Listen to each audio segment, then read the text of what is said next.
I'm going to try to take this off the stand. This might result in a really awkward thing. Amazing. Welcome, everyone. Thank you to the people of the Strand for having me. This is my fourth ThinkOlio talk, and I'm going to try something a little bit different. I noticed that I sort of like over-prepare for all of these things, and I write copious notes, and then I don't look at my notes at all. So I'm going to try to do something where I like actually establish an argument first before ignoring my notes and going off on my own weird little tangents. But a little background, I am focusing on Gilded Age America. I write about tropical watercolors by Winslow Homer and John Singer Sargent in Florida, because Florida is definitely, during the Gilded Age, on some bloodline Florida man shit. And I'm interested in examining that. However, in the process of my research, I've come across some remarkable artistic women that have crossed paths with these two artists during the 19th century. So this is my way of kind of airing out some of my notes and telling some of the backstories of these three things. So, thesis statement. This is a talk about portraiture and about women and how certain archetypes have survived through time. In order to get to the three women of the title, we have to go back to some extent through the history of art, examining classical prototypes through the Renaissance, and then which will get us to the 19th century. And then in order to justify this talk at all, so I don't want to waste anyone's time, I'm going to project forward into the 21st century. In other words, how do these tropes that are established and explored in this talk continue today? All right, now I'm going to try to multitask and hold a wireless presenter while, yeah, there we go. Amazing, it works. All right, so the three women that I'm going to be focusing on, and really focusing on them through these three stupendous portraits, are Virginie-Amelie Avegno Gutro, better known as Madame X. You can find her at the Metropolitan Museum of Art. Helena de Kay Gilder, in this portrait by Winslow Homer, very pensive portrait, and the fabulous Sarah Bernhardt, French actress, tragedian, sculptor, muse. All three women conform to this idea of the model, muse, and maker, which will be the three kind of like tripartite, three-pronged attack that I'll be discussing today. And I guess like if I were to sum up my argument or like a question, it would be this. Like, you know, what sort of conventions did John Singer Sargent and his model adhere to that continue to this day? Is this the 19th century version of that? Discuss amongst yourselves, or perhaps we can return to that at the end of the talk.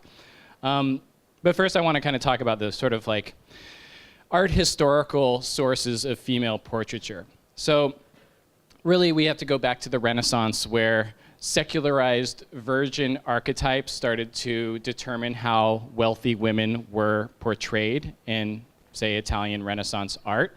Here we have Maddalena Strozzi and Mona Lisa by Raphael and Leonardo da Vinci, respectively. You can sort of see the comparisons and the contrasts here. Both, well, I don't know, I actually want to kind of tease this out through your observations. How are they similar? How are they different?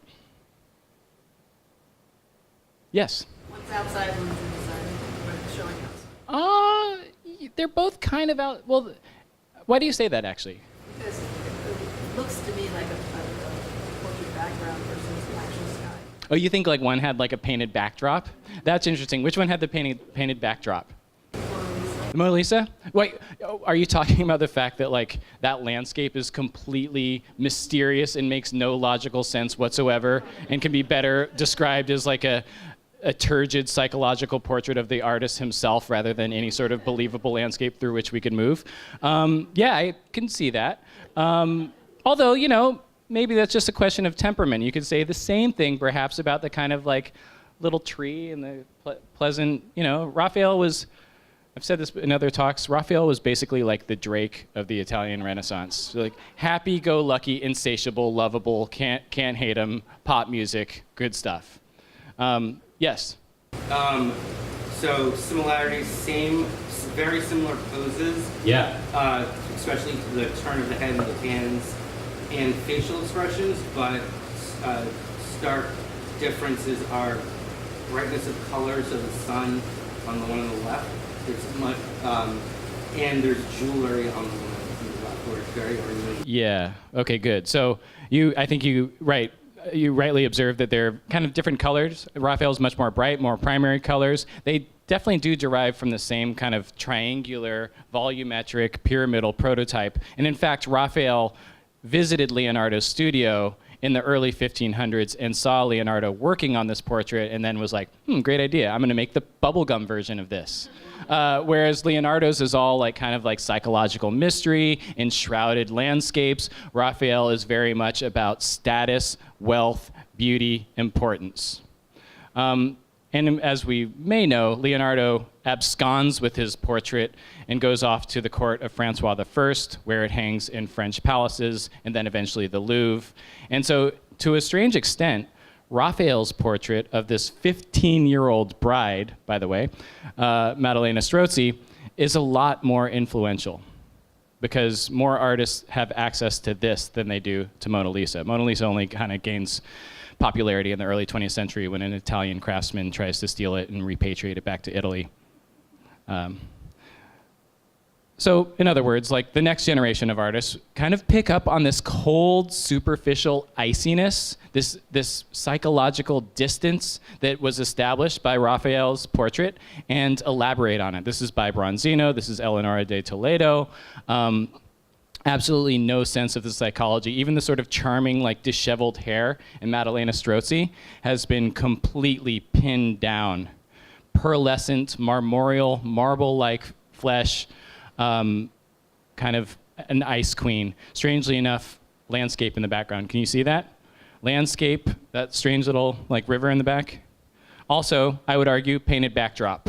The reason it's blue is because blue is the most expensive pigment, and Bronzino had access to this since this was the very powerful wife of a Medici.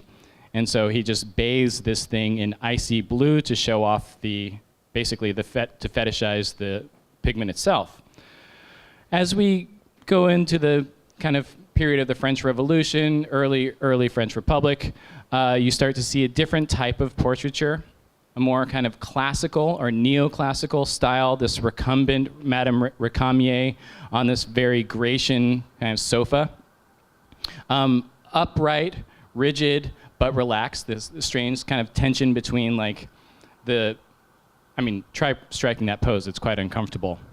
Not here, you know, like we'll destroy the chairs. But, but also this sort of like ease and self-mastery, which was the paradigm of neoclassical portraiture.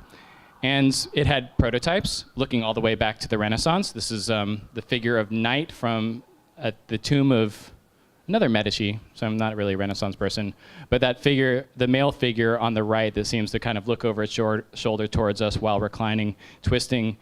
And then, strangely enough, in the studio of David, who is the leading neoclassical painter of his day, you have a young Jean-Auguste Dominique Ingres, and Ingres likely contributed to this nude study of a model in that same pose, which then leads to this, the Grande Odalisque. So in other words, you sort of see the way in which a specific person, Madame Récamier, whose pose was based on an earlier Renaissance prototype, was then kind of turned into an archetype, which was then orientalized, exoticized, and generalized into a certain idea about femininity. What sort of ideas might generate from this? By the way, an odalisque was sort of this like Western European fantasy of a concubine in a harem. So what sort of things can we, once you know that, what is this woman, what's she saying? What do we see with her? I'm available, but not too easy. I like that. What makes you think she's available? What naked. She's naked, sure. She's looking at you. She is kind of looking Probably at in you. the bed. Yeah, she's definitely like in a very like sumptuous sofa-like setting. She has her back to us, but her back has about 12 extra vertebrae, which can kind of make that impossible 90-degree curve. The proportions are really wonky, particularly when you compare like the studio model to what Ingres did to her body. He has exaggerated her hips, David's model is kind of ropey. You can kind of, like, you can sort of tell that she's like, you can see where the anatomy is. Here, Ang has completely just done away with that. Look at her feet. There's no dirt on her feet. She's lives in this like imaginary world of sensuality in which she's never had to stand on her own bare feet. And yeah, absolutely, she kind of like looks one way, like faces another. It's discomfiting, made even more so intense by the fact that her body kind of grazes the edges of this picture frame. Notice how she's kind of pressed in there? Yeah. Okay. And this inaugurated, this is the early 19th century, 1814, I believe. By the way, this was part of a pendant portrait commissioned by Napoleon's sister for her husband, Joachim Murat. Murat had just come back from Eastern campaigns, and she wanted to commemorate his return through celebrating two style nudes: a Western style nude, which is kind of like the Venus of Urbino, and an Eastern style nude, which is the Grande Odalisque. It was believed, perhaps erroneously, that people from the Middle East preferred doggy style.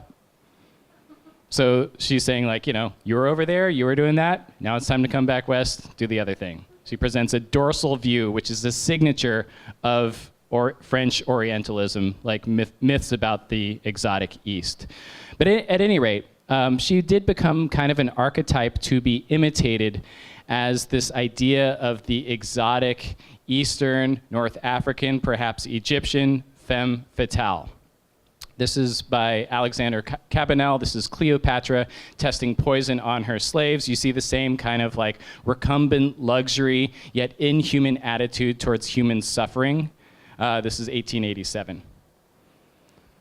Okay, so let's jump into the portraits. I'm going to begin, perhaps out of order, with Virginie-Amelie Avegno Gutro. She's born in New Orleans. Her father dies. Did I talk about her in last talk? Oh my God, I'm so sorry. All right, for those of you who weren't there, born in New Orleans, grows up, she's of French and Italian descent. Her father dies in the Battle of Shiloh. Her mother is like, we need to get you back to France and marry you off to a wealthy banker.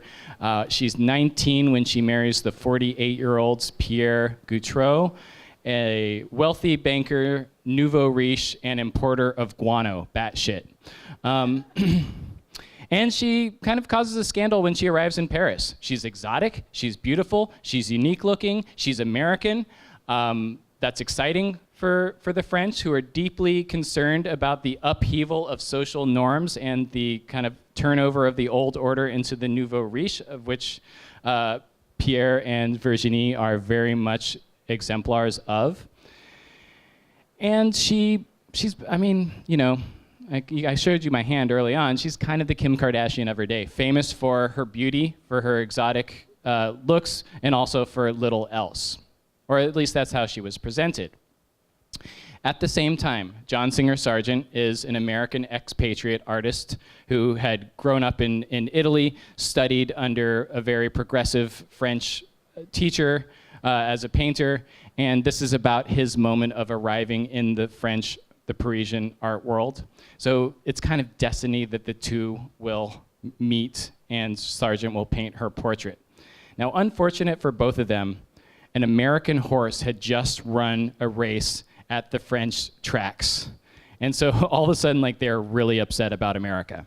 So when this, you know, noteworthy, ascendant, hyper-talented, preternaturally gifted American artist paints this plucky, exotic-looking, of dubious origin. People could never really decide where she was from. You know, like, New Orleans meant Creole, but what did Creole mean if you're in France? They suspected that she wasn't fully European. They thought that perhaps one of the reasons that she covered her flesh in this, like, arsenic, lavender, opaque powder, which turns out later to be poisonous, was that she was trying to hide her dark skin. So in other words, people are paying a lot of attention to this portrait. When it is put on view, they talk about how, like, morbid this is, how she looks like a corpse. one of the kind of like quips that a critic came up with was that, oh, this is a fake. It's a painting of a painting. She's already painted herself, and he has just copied her painting of herself. They suggest that perhaps the reason that she wears so much makeup is because she's trying to hide the syphilitic sores on her flesh. I mean, it's just nasty, catty French art criticism 101. But really what people were concerned about was the fact that there was this kind of like, there was this upheaval of the social order in the 1880s during the Third Republic, in which newly wealthy, often foreign Americans or, just Europeans were supplanting the traditional aristocratic order. And so it very much Virginie-Amelie Avegno Gutro represented this. And there's Sargent there. I can't resist. That's her gynecologist, Dr. Pozzi. Supposedly, he was, and so little review for those of you that were in my last talk. I'm probably going to talk about him in every talk. I can't believe I didn't talk about him in the red talk because he's wearing red. But he was a pioneer in bimanual exploration as a gynecologist, very proudly with his bare hands instead of a speculum. That's why he's showing them off. If your job is to probe anuses and vaginas, you better keep your hands fastidiously clean. They very much are. He also belonged to a private sex club, kind of like Eyes Wide Shut, called League of the Rose, where members would perform their sexual fantasies in these kind of dark ceremonial things. I imagine it's a lot like Eyes Wide Shut. It's my only frame of reference. And Sargent kind of loaded these portraits with subversive allusions to earlier prototypes. So in each case, notice that crescent diadem that Vainio wears. That's a reference to the Greco-Roman goddess Diana or Artemis, the virginal goddess of the hunt. Madame de Pompadour wore a Diana costume when she seduced Louis XV at the Yew Tree Ball. Every woman in Versailles was painted as Diana thereafter. So Sargent is kind of playing with that notion of the ancien regime and how this new, plucky, exotic-looking young America might fit into that social order was a disaster. Similarly, a man known for his sexual exploits is being favorably compared to Botticelli's Birth of Venus. Notice this is a very similar pose. Oh yeah, and then I was looking at this detail recently. That's my beautiful iPhone 7 photo of that detail from the Met. You're not going to get that in your everyday art history lecture. And I was, okay, so there's also this relationship to classicism, to Greco-Roman antiquity that kind of goes beyond just her little crescent diadem, because people also have speculated that, considering that she's from New Orleans, from the Crescent City, that she's kind of like, that's basically her saint's hat. But look at this detail, the way that her hand not only twists, but also kind of echoes that table leg underneath it. And that table leg is actually, these were these siren figures out of wrought iron whose legs sort of twisted up and bundled into these like women with open arms that supported the table. So there's this kind of like inverse relationship to the classical past, but the classical past has been made decorative. And to some extent, that twisting that's established by the table legs, you can get the full view there, continues through her body. Her whole body is arranged like this very taut spring. Can you see that? I mean, try that one pose with your right arm. Like, okay, elbow out, or elbow in, under like this crook here, exposed, and then hand like this, and yet your shoulder is pushed back. It's crazy. That's just that's the easiest body part too. Everything else is even more wound up. So that hand, right hand, is like this, and then she kind of like, her shoulders over here, she's facing one way, her head is turned the other way. And that was partly why this portrait was so disturbing and discordant to French audiences when it was shown in 1884, is because this like aggressive self-presentation that was really on the part of the model, not the artist. The artist struggled with her. He complained of her laziness, her inability, or her like unwillingness to cooperate. She complained that he was too finicky. It was truly a match made in heaven that turned hellish all at once. And yes, she once did have a slip strap. That wasn't the reason why this painting was so controversial. I believe that it was controversial just because of what she represented and how she chose to present herself. She was also described as orchidaceous. This whole Victorian and Gilded Age and Belle Epoque language of flowers that determined how she looked. First of all, she powdered herself in lavender powder. She hennaed her hair. She rose-tinted her ear. And the composition that Sargent chose, that she adhered to, was also very similar to the Grand V illustration for pansies, in which like vines wrap up this twisting curvilinear form. Notice they both have this very bipedal bodice, like two flower petals.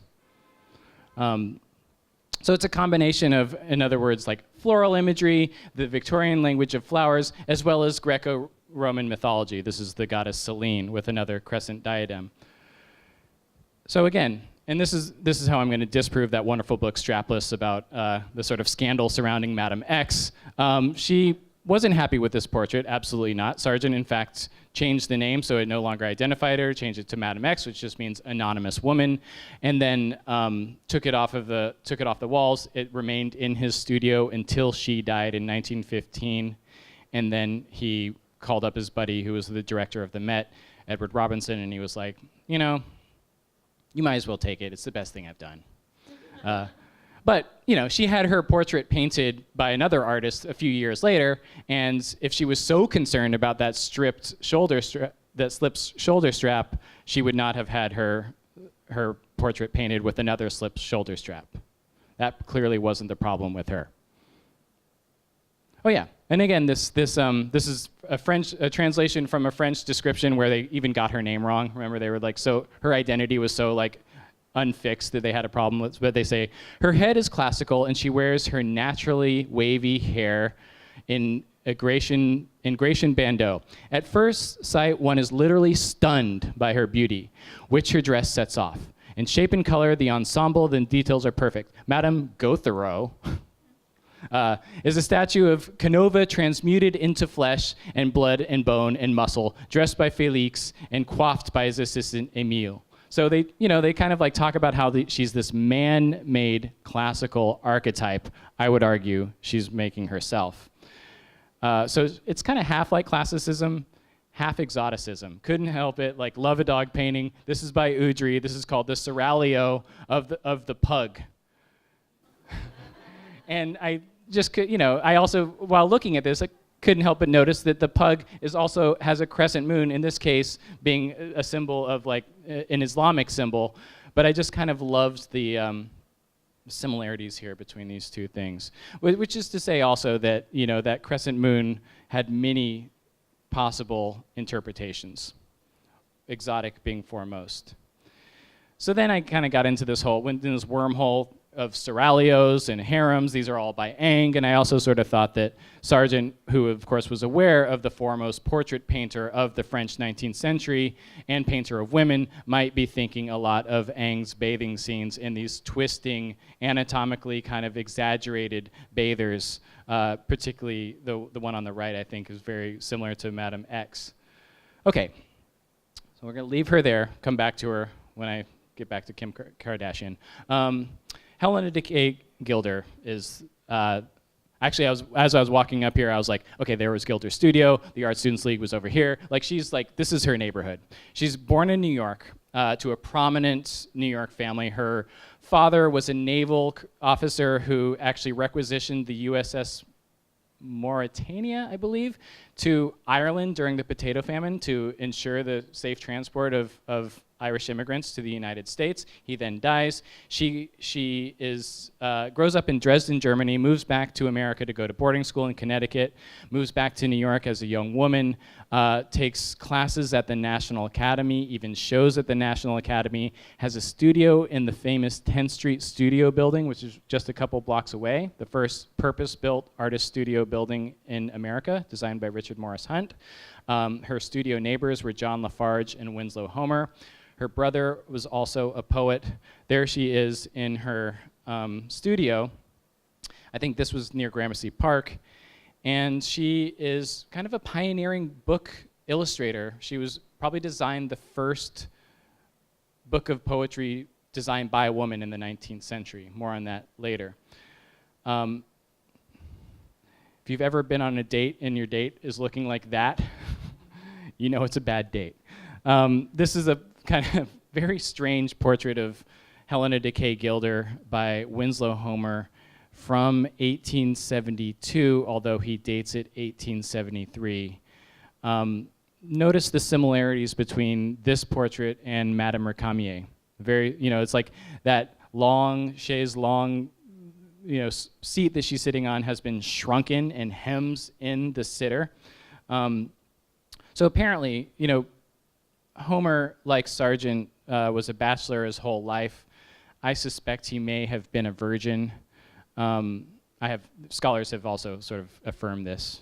But we don't know. He was notoriously tight-lipped about his love life, and his family was very protective of his private life. But we do know that he spent some time with Helena de Kay Gilder in the early 1870s, and painted very few portraits of anyone, but painted this portrait of her here, which he then kept in his studio and sent her a series of kind of cloying and annoying, essentially text messages, kind of guilt-tripping her to like pick up the portrait until she finally did. When she did, he signed it and dated it the date of her marriage to Richard Watson Gilder. So it's kind of like this is... God help you if you ever send a text like this to someone you're interested in. Why don't you limp into my studio on your way up or down and take it? I am very jolly. No more long faces. It's not all wrong. Like, I've sent stuff like that when I was in 7th grade and heartbroken. It's like basically like, I promise not to bum you out and beg you to go out with me. Just take the thing I made for you. But like, you can sort of tell, like, I don't know what he was thinking, like, in the first place. Like, she is not comfortable. She's holding this book. She's not looking at the book. She's looking down very uncomfortably. There's a discarded rose on the floor. And she's probably thinking about the dashingly handsome Richard Watson Gilder, who she just met through her brother, Charles de Kay. Gilder was a Civil War veteran, poet, art reviewer, art critic, editor at Century Magazine, significantly much more hairy than Winslow Homer was, and just better off in general. So yeah, I'm sure.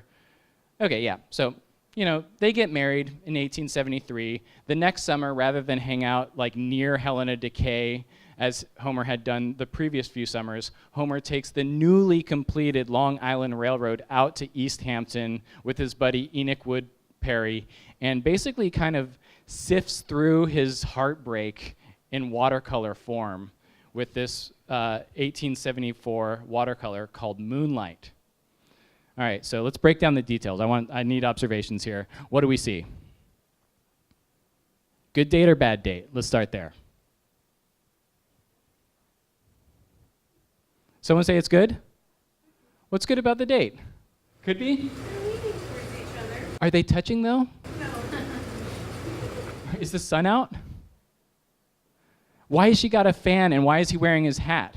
And why is his walking stick so suggestively pointed at her discarded fan, which is no longer being used for flirtation? And although they're leaning towards one another, they are not touching. In fact, you'd be hard-pressed to find in all of Winslow Homer's art, and I know that I write about him, any paintings where women and men touch or exchange glances. They sometimes touch, but they don't look at each other. They sometimes look at each other, but they're far away. This is about as close as they get. This space between the two figures, I think, is electrified with psychological tension. Notice the way that it kind of creates these two opposing parentheses that press and like compact that white space that Homer used created either by like leaving that part of the watercolor paper dry or actually tearing off strips to make it more intense. It's moonlight, but it's moonlight that illuminates their alienation, I think. I could be wrong. You could totally disagree. Why do I think that this is Homer and Helena de Kay? Yes? Sorry, I was just saying the guy has a mustache, kind of like Gilder. He does have a mustache kind of like Gilder, but he also has a mustache kind of like Winslow Homer. Set you up for that one. That's Homer around that time in 1869. Very similar pose, you know. Very similar hat. Don't know why he's wearing it at night, but there you go. And in another portrait of Helena de Kay that Homer painted, The Butterfly of 1872, you see that she is also looking down, holding a fan. Perhaps Homer is this little flitting butterfly around her that she could just so easily shoo away. So I suspect that the iconography of these two figures is Homer's way of imagining what could have been that following summer when he's not in New York after Richard Watson Gilder and Helena de Kay, now Gilder, have been married. But he's also might be painting like a few of the awkward interactions that they had had in the past. I mean, for me, I just want to like scream, dude, what are you doing? Just kiss the person, to both of them. That's a non-gendered dude. By the way, those are my fingers reflected in the glass. Sorry, there's, you know, again, you're not going to get that in your typical art history lecture. But I do think that this is a turning point for the artist, that once he stopped sort of experiencing these scenes firsthand, he started to turn them into like allegorical scenes. So this is one of his late great marine paintings, Summer Night of 1890, where you see a very similar scene, an illuminated marine by the moon, with these figures looking at the moon, and this sort of spume here, spume there, very similar figure here to there, right? So it's kind of like that has become Homer's world, the observer artist, not the participant. And then these two women dance drunkenly on this artificially illuminated boardwalk. Does that make sense? You kind of see how maybe he's sort of still working through his heartbreak 20 years later? Does that seem morbid? Here's another thing. In 1878, Winslow Homer joins the Tile Club. It's a group of kind of body, hard-drinking, womanizing artists. Homer doesn't fit in at all. They all have nicknames. They call him the obtuse bard.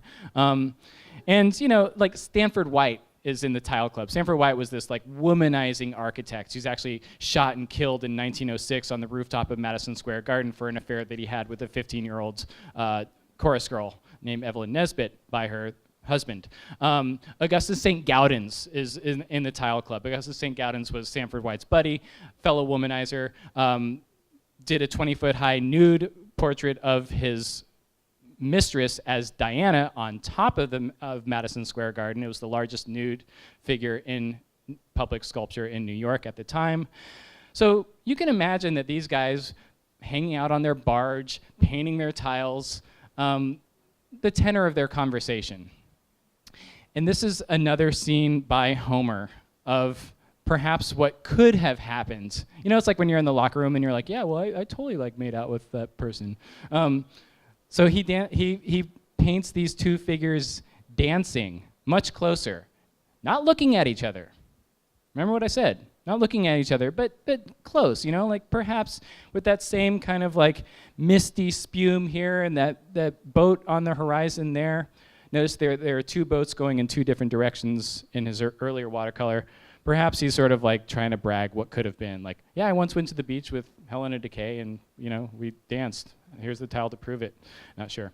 But no, by this point, she is, and this is a relief portrait by Augustus St. Gaudens. She is very much involved with Richard Watson Gilder and their son, Rodman. Had to memorize that name because it's such a good 19th century name. So, you know, I mentioned before that she was one of probably the first female book designer in American book illustration, and she designed the cover and the illustrations on the inside of this book by Richard Watson Gilder, A New Day. This is a pretty radical design for the 1870s. This came out 1875, a year after they were married, 2 years after they were married, a year after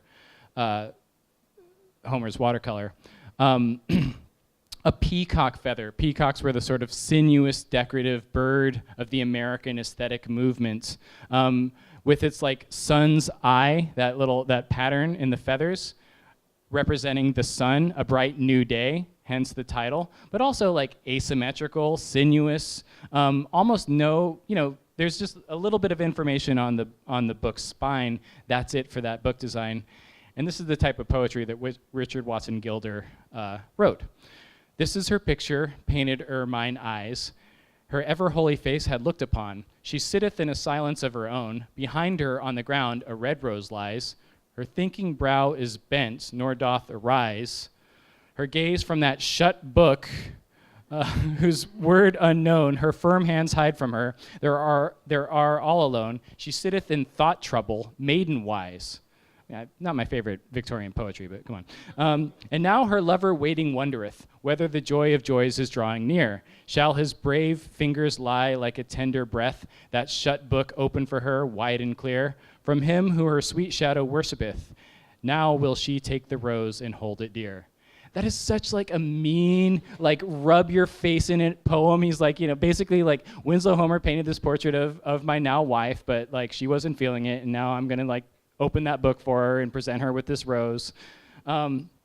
Mean-spirited Victorian poetry. Okay, so this whole talk actually came from an experience I had in front of this painting at the Legion of Honor Museum in San Francisco. I knew nothing about Sarah Bernhardt before seeing this painting, and now she's like my favorite person in the world. So this is by Jules Bastien-Lepage, 1879. Dedicated to Sarah Bernhardt. So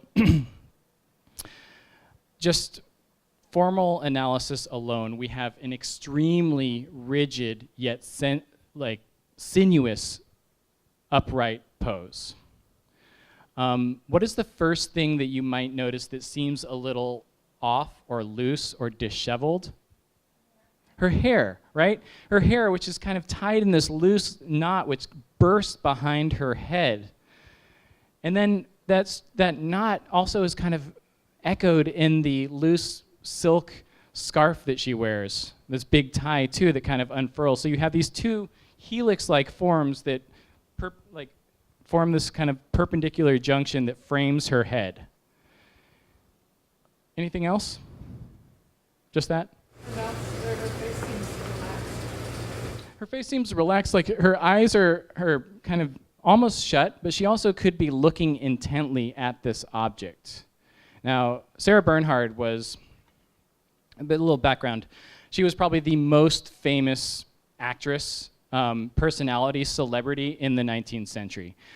She was born to a Dutch Jewish family, and her mother and her aunt were both very famous courtesans, prostitutes. Not cortisone.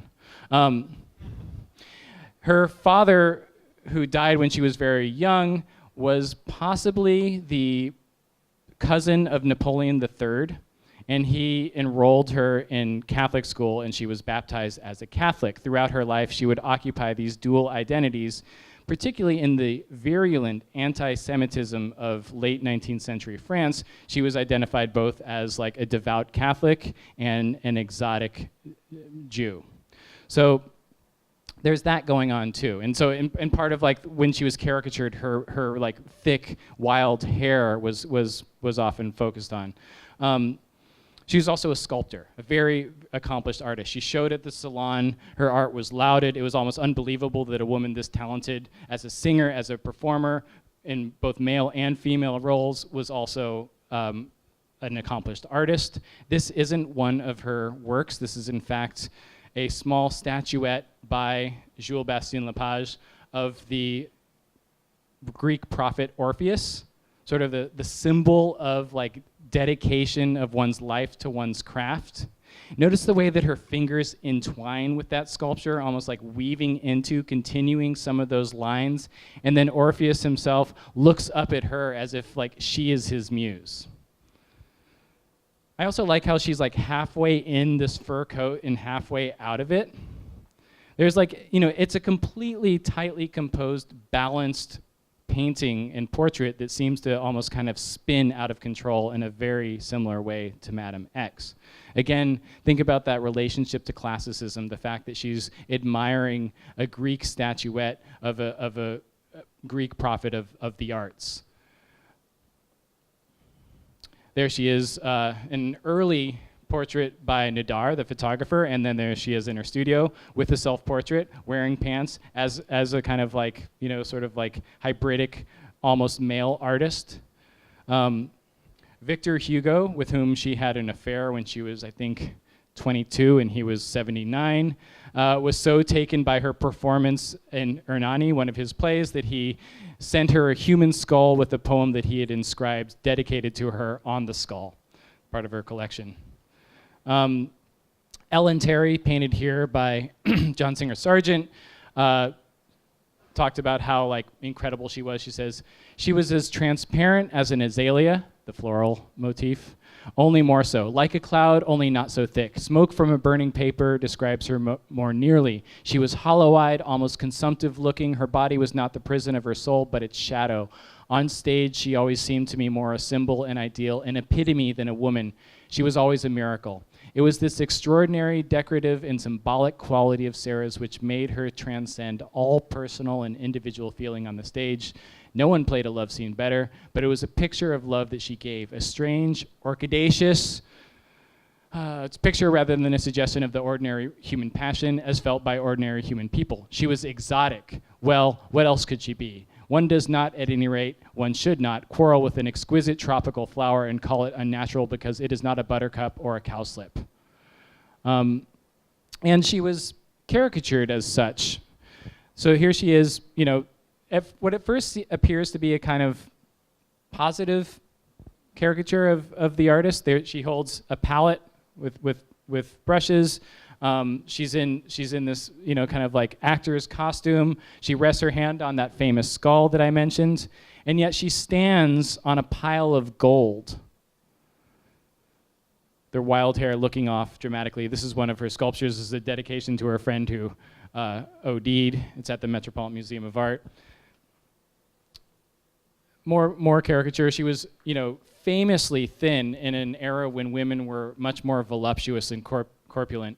So body like a broomstick and head like a Madonna was her the sort of byword. And of course, she was compared quite often to Sphinx-like femme fatales. And that, so you see her once again with her sculptor's chisel and mallet, her paintbrush, seen in this exaggerated profile with the feet of a lion. And I think a lot of like this sort of misogynistic exoticism and Orientalism that was directed towards her was anxiety about France's kind of fall from prominence from the beginning of the 19th century and the Napoleonic campaigns towards the end of the 19th century. I hate to say it, easy formula if you want to understand like kind of like how French political anxiety manifested, blame women. And I think Sarah Bernhardt became this unfortunate kind of like target for that. I don't know.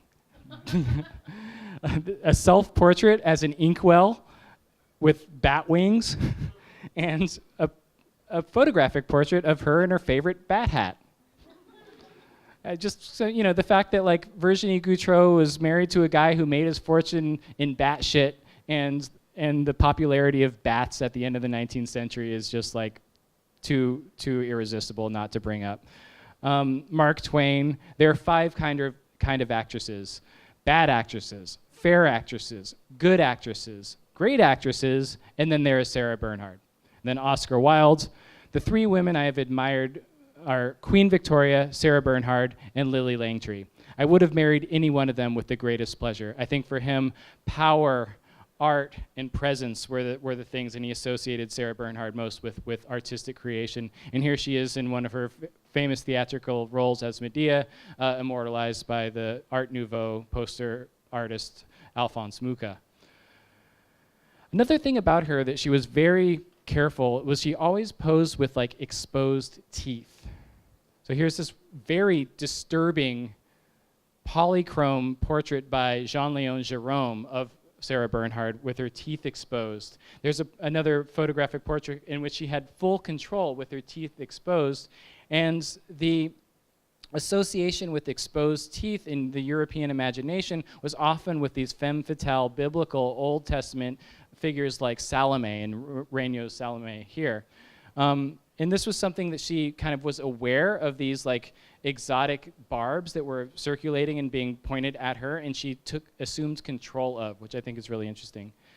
And again, the other thing is that like, okay, she apparently had like she was an insane hoarder, like the most eclectic taste. Like she would collect fine art as well as just knickknacks. She had like legendary knickknack shelves in her like studio apartment on the Parc Monceau in Paris, and this was also used against her because it was thought that like the kind of like newly wealthy upper middle class Jewish families of Paris were really impressed by like metal and jewels and things like that. I mean, it's a kind of common anti-Semitic trope, and it was directed against her. But I think in many ways, the way that she holds this trinket-like statuette shows this consonant, harmonious relationship between a work of art and the artist herself.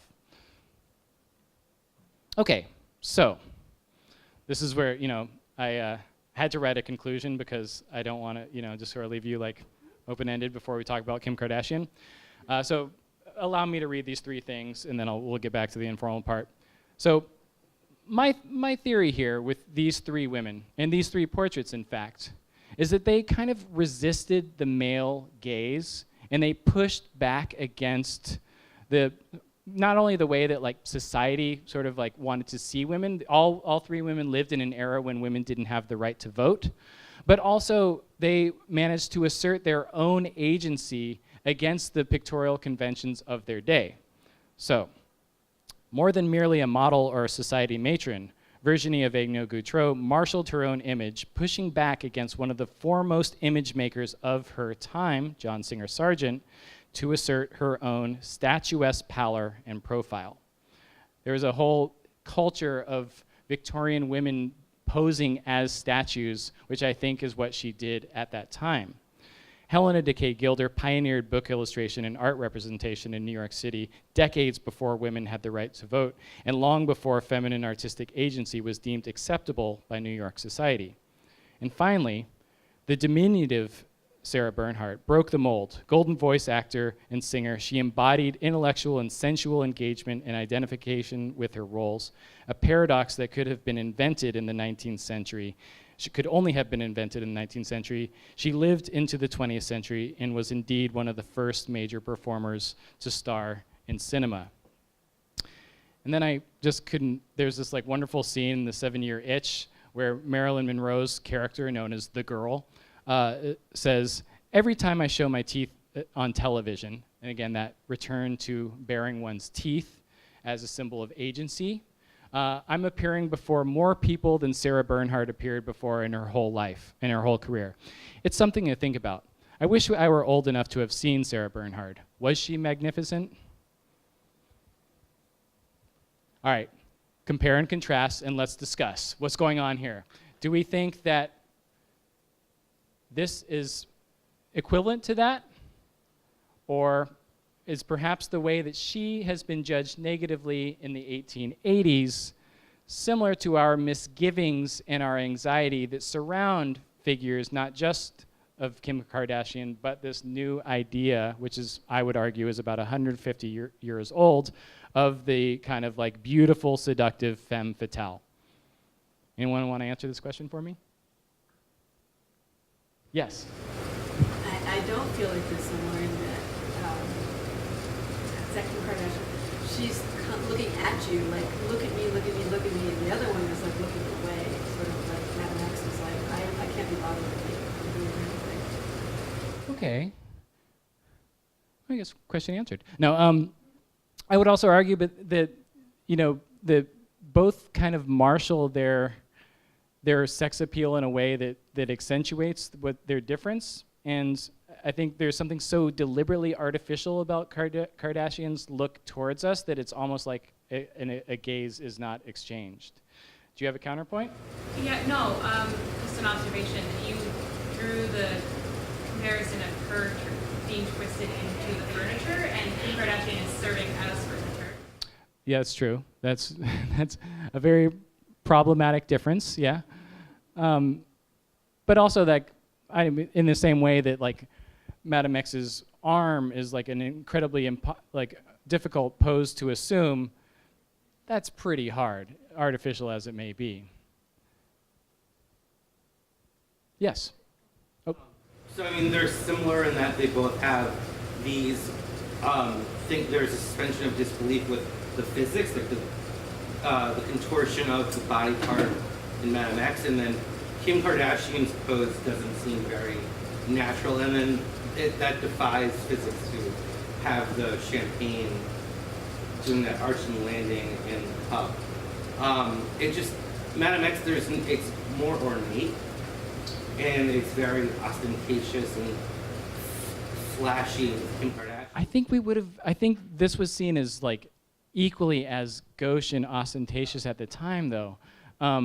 But I know what you're saying. I'm like, to our eyes, we can sort of see. I mean, I think the most discordant thing in this, like the punctum of the studium in punctum, is that wooden studio box on which she stands. But that same notion would have been applied to the very blank, very obvious studio backdrop in front of which Virginie Gutro stands in Sargent's painting. Any other? I mean, I can wrap it up, but I just, this is a lifelong debate. Yes? I was thinking about the difference in media between a painted portrait and a photograph that's composed. Mm-hmm. And the temporal difference there, like you said she was a typical model and she was really resistant. But she held that pose. She held that pose for a while. She held it long enough. Whereas to get that one single shot, Kim Kardashian was incredibly difficult. Definitely. Yeah. Well, I think in both cases, they're both the photographer and the painter and the people who labored for hours retouching this photo wanted to give the impression of spontaneity. That little glint of light on that table leg probably took Sargent 80 tries. And just as many sittings for both the model and the artist.